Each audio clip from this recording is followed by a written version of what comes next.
Sometimes it's so sad to grow up to realize abnormalities turned normal. If you are in a continent or in a country that as a man, you need to perform 2 traditional weddings to marry one woman, and they have termed these 2 traditional weddings, one as traditional wedding and the other as white wedding. And the saddest part is this white wedding that is being championed by religion.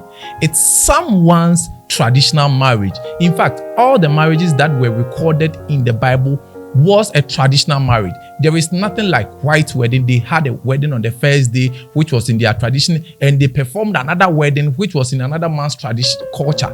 Please, this is madness. Now, many of the women have been left unmarried because the men in Africa cannot bear the cost of having 2 weddings to marry a woman. Of course, you will say it's not a force, but we all know that we are driven by the trend. You guys are embarrassing we the Africans.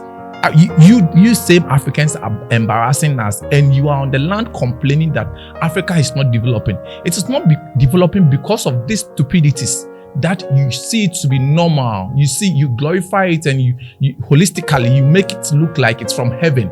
It is madness.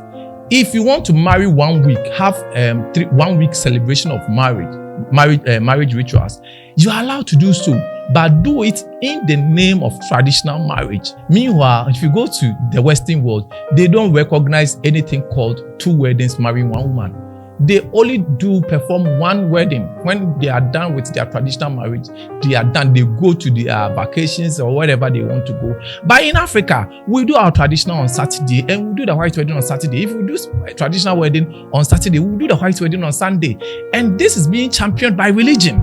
And even in the Bible, as I said, there was nowhere the Bible recorded that there were 2 days of wedding ceremony. It's so sad that the leaders in Africa, over millions grown-ups with gray hairs, have no single sense in their brains to come out and say, this thing is madness. And for that matter, we have cancelled it. We don't recognize this. Even if you are a church and you are promoting this, you should be fined. If you want to perform marriages in the church, it's a traditional wedding. It's a traditional stuff.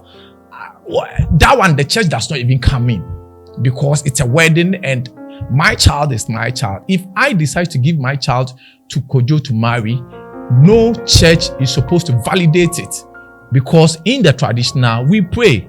The pastor that I worship under will come into my traditional wedding to come and pray. So there is no need to go to the church and perform another man's culture. Look at the budget we have for weddings. Quarter of them comes to traditional marriage, which is the first wedding, and the rest goes into white wedding. Why are we harming ourselves? Why do we keep bringing African continent down and we ask everything is fine? And when things don't go our way, we, the same people, ask questions why Africa is not developing. It is not developing because of this madness.